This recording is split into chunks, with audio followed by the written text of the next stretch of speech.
والعاديات ضبحا فالموريات قدحا فالمغيرات صبحا فأثرن به فأثار ثا পাতলা র মোটা হবে فأثار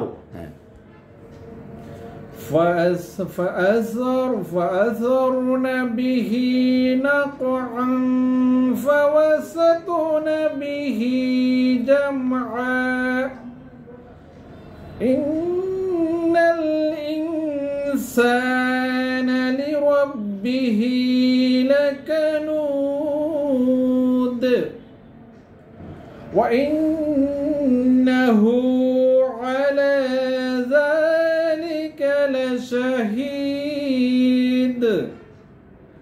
وإنه لحب الخير لشديد أفلا يعلم إذا بعثر ما في القبور وحصل ما في الصدور إن ربهم بهم يومئذ لخبير إن ربهم بهم يومئذ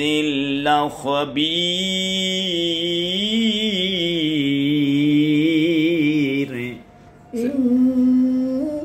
إن ربهم بهم يومئذ لخبير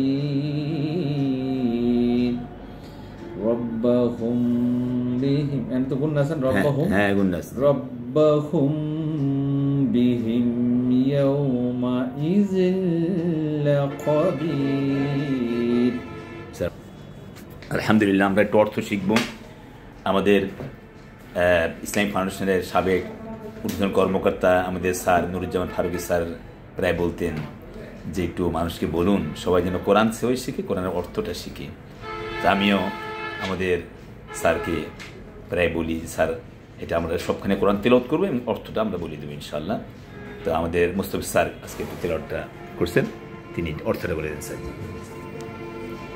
আলহামদুলিল্লাহ আমরা সূরা আদিয়াতে 11টি আয়াত তেলাওয়াত করলাম তার সরল অনুবাদ হচ্ছে শপথ রেশারবে ধাবমান অশ্বরাজি যার খোরাঘাতে অগ্নিস্ফুল্লঙ্গ বিচ্ছুরিত করে যারা প্রত্যুষে অভিযান চালায় এবং দুলি উৎক্ষিপ্ত করে ও শত্রুদলের অভ্যন্তরে প্রবেশ করে সেদিন তুমি তার সাথে সংশ্লিষ্ট সকল সংবাদ বর্ণনা করবে তার কারণ আপনার প্রতিপালক তাকে আদেশ দিবেন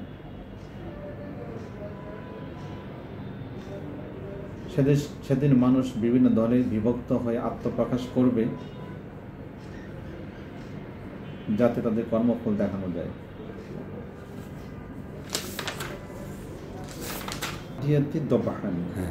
অর্থাৎ শপথ হচ্ছে রেশার হবে ধাবমান অশ্বরাজি রেশারস ঘোড়া যখন দৌড়ায় তখন যে চিৎকার করে সেটাকে রেশারব বলে সে ধাবমান অশ্বরাজি অর্থাৎ ঘোড়ার পালকে এখানে মিন করা হচ্ছে এখানে আপনার মরুর বুকে যে সমস্ত ঘোড়া তেজি ঘোড়া মানে সে যোদ্ধা ঘোড়াকে এখানে মিন করা হচ্ছে যার খোরাঘাতে অগ্নিস্ফুল্লঙ্গ বিচ্ছুরিত করে ঘোড়ার খোরের আঘাতে পাথরে যখন তার ধাবমান ঘোড়ার আঘাত যখন সে দ্রুতবেগে ছুটে চলে তখন মনে হয় যেন অগ্নিস্ফুল্লঙ্গ পাথরের আঘাতে সে বেরিয়ে আসছে যারা প্রত্যুষে অভিযান চালে যে অভিযানটা হলো শেষ রাত্রে অথবা খুব সকালে যখন মানুষ নিদ্রাচ্ছন্ন থাকে তখনই এক কোম আরেক কোমকে অভিযান চালাতে ও শত্রুদলের অভ্যন্তরে প্রবেশ করে শত্রুদের অভ্যন্তরে প্রবেশ করে এটা সাহসী ঘোড়া এবং সাহসী যোদ্ধাকে এখানে মিন করা হচ্ছে যারা শত্রুদলের অভ্যন্তরে অসীম শক্তি নিয়ে এবং অসীম মনোবল নিয়ে তারা শত্রুকে পরাজিত করবে এই চিন্তা চেতনা নিয়ে তারা ভিতরে প্রবেশ করে অবশ্যই মানুষীয় প্রতিপালক অকৃত্য বলছে ইন্নাল ইনসানা লিরাব্বিহি লাকানুত অবশ্যই মানুষ সেও প্রতিপালকের প্রতি অকৃতজ্ঞ। ওয়া ইন্নাহু আলা যালিকা লাশাহিদ, এবং অবশ্যই সে ব্যাপারে অবহিত। স্যার এখানে যেটা বলে আফালা ইয়ালামু ওয়া ইন্নাহু আফালা আসতেছে ওয়া ইন্নাহু লিহুব্বিল খায়রি লাশাদিদ, আর নিশ্চয়ই সে সম্পদের মোহ অত্যন্ত কঠিন। স্যার আমি যেটা বলছিলাম ইন্নাল ইনসানা লিরাব্বিহি লাকানুদ, ইন্নাল ইনসানা নিশ্চয়ই মানুষ সে প্রতিপালকের প্রতি অকৃতজ্ঞ। ইন্নাল ইনসানা লিরাব্বিহি লাকানুদ। স্যার এই আমি একটা কথা বলি যে মানুষ আল্লাহর প্রতিও অকৃতজ্ঞ হচ্ছে, মানে আল্লাহ আমার কী দিচ্ছে, অনেকে বলে না যে আল্লাহ আমাকে গরিব বানালো, এই বানালো। আরে আল্লাহ তালা দুইটা হাত দিয়েছেন, দুইটা পা দিয়েছেন, চক্ষু দিয়েছেন, কথা বলার শক্তি দিয়েছেন, এটাকে আল্লাহ তালা একটা নিয়ামত পাইনি আমি, কিন্তু তারপরে মানুষ কি অকৃতজ্ঞ। আল্লাহ অকৃতজ্ঞ হচ্ছে যে আল্লাহ তালা আমাকে এত নিয়ামত দিল, যে সুস্থ রাখলো, সুন্দর দুটি হাত দিল, পা দিল, চক্ষু দিল, আপনার শক্তি দিল, মেধা দিল, বুদ্ধি দিল, কথা বলার শক্তি দিচ্ছে, চোখ দিচ্ছেন দেখার জন্য শক্তি।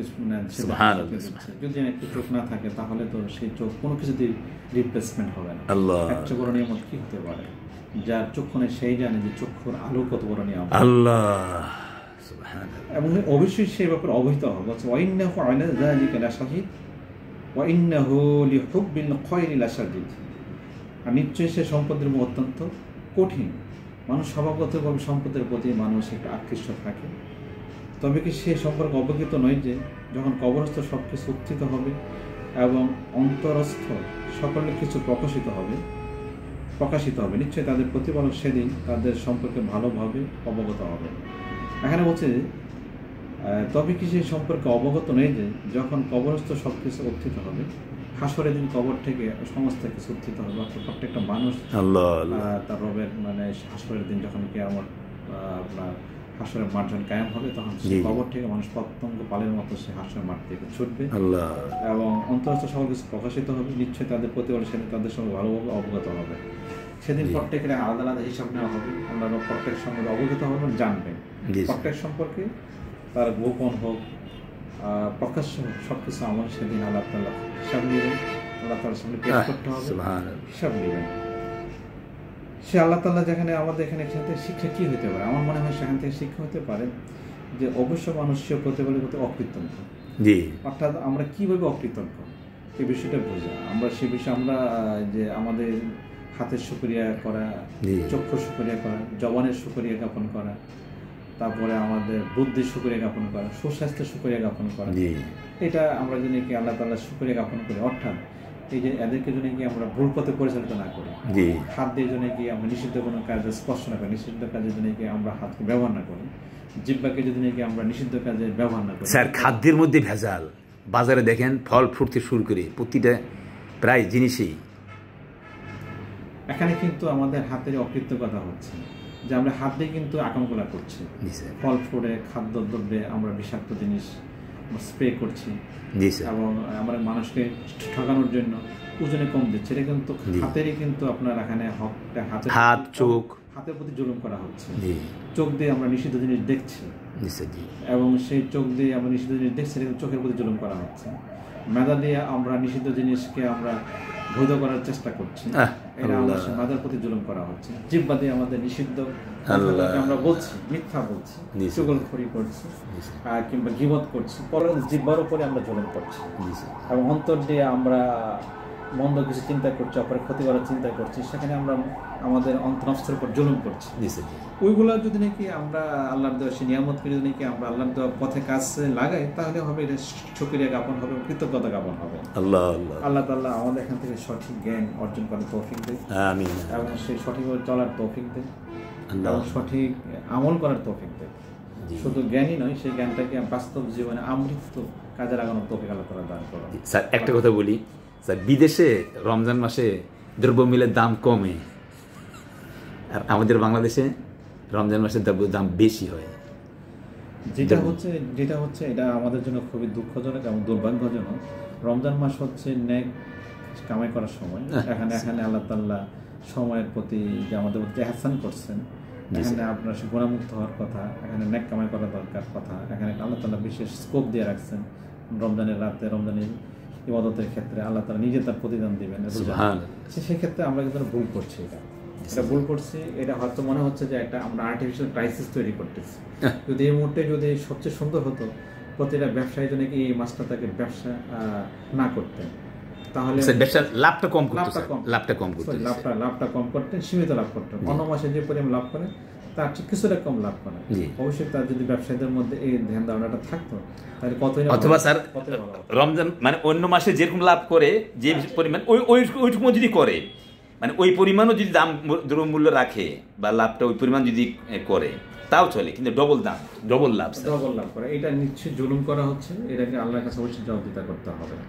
অর্থাৎ আল্লাহ প্রতিটা বলে ফামাই আমাল মিসকাল যারাতিন খায়রান ইয়ারা ফামাই আমাল মিসকাল যারাতিন শাররান। এটা প্রত্যেকটা সময় আল্লাহ তাআলা যারা পরিমাণ আমলেরও আল্লাহ তাআলা হিসাব নেবেন, আমরা প্রতিদান দেবেন। আল্লাহ আমাদের ভুল করতে হেফাজত করেন। আমিন।